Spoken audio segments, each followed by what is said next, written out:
वो चौरी में पड़ा रहे, संसार उसकी ओर देखता भी नहीं है। ऐसी ही घटना है एक बहुत अद्भुत। पूज्य चरण श्री आपके मेरे और नंदनंदन के लाडले बाबा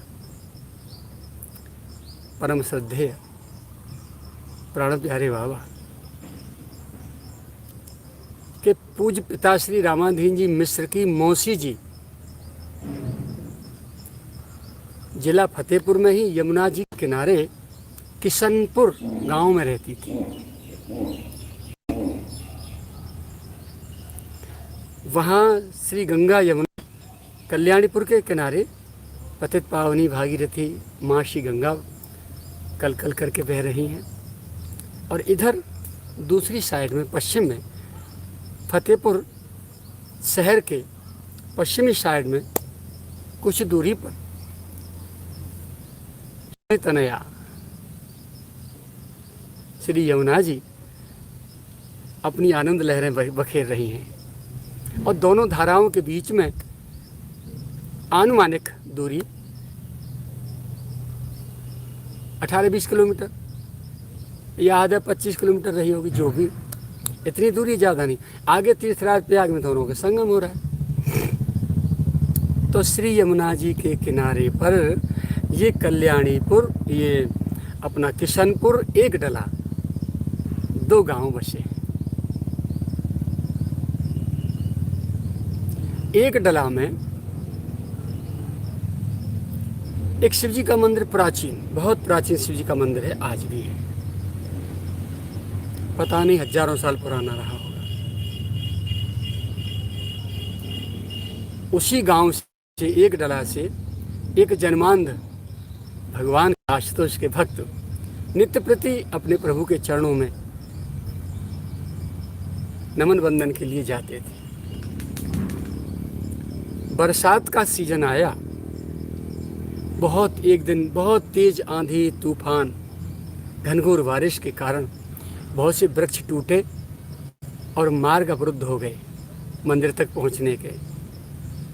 तो वो जन्मांध जो थे प्रभु के लाडले, वो लकुट लेकर के अपना जैसे तैसे उन पेड़ों से बचते बचते इधर उधर गए, तो वो दिशा भ्रम हो गए घूमने में।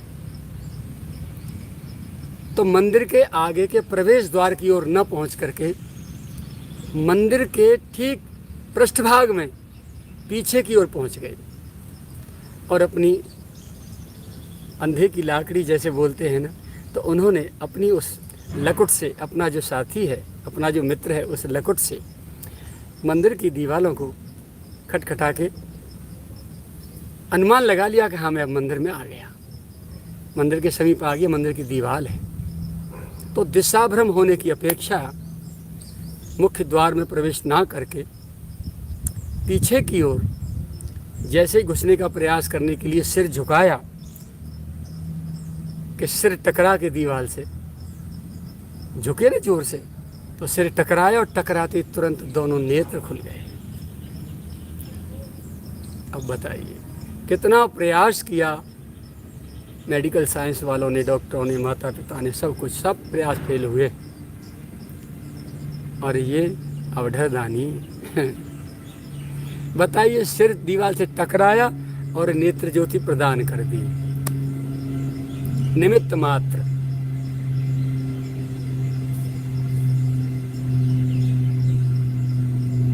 नेत्र ज्योति खुली, पूरे गांव में, बस्ती में जय जयकार हुई।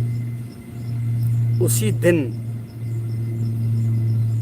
दिन से, तभी से आज तक उस गांव में, उस शिवाशिव मंदिर पर भव्य मेला भी लगता है और उस शिव मंदिर की बहुत बड़ी ख्याति प्रतिष्ठा, जिसके कारण एक डला ना गांव जो है बहुत चर्चित और प्रतिष्ठित हो गया।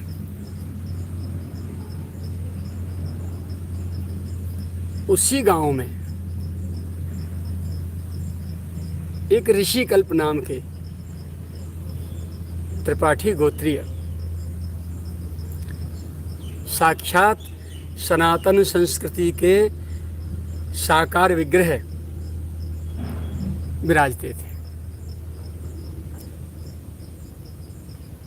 उन्होंने संस्कृत भाषा में बड़े बड़े ग्रंथ लिखे।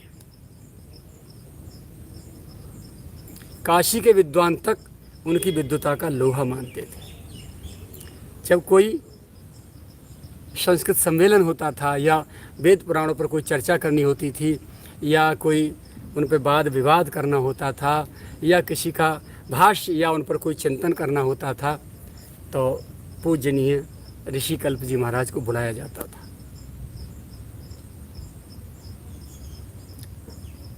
संस्कृति को याद करके और संस्कृति के इन महापुरुषों की स्मृति करके तो आज की दुर्दशा देख करके, राष्ट्र की और संस्कृति के हिमायतियों की शकल देख करके अपार पीड़ा होती है। जो आज जो धर्माचार्य बने फिर रहे हैं ना, उन धर्माचार्यों की, उन धर्म धुरंधरों की, उन धर्म रक्षकों की, धर्म सम्राटों की याद करके उनके चरणों में ऐसा लगता है कि निरंतर वंदन करता रहूं। और आज जब इस युग के, इस समय के धर्माचार्यों को देखता हूं तो पीड़ा से हृदय फट जाता है।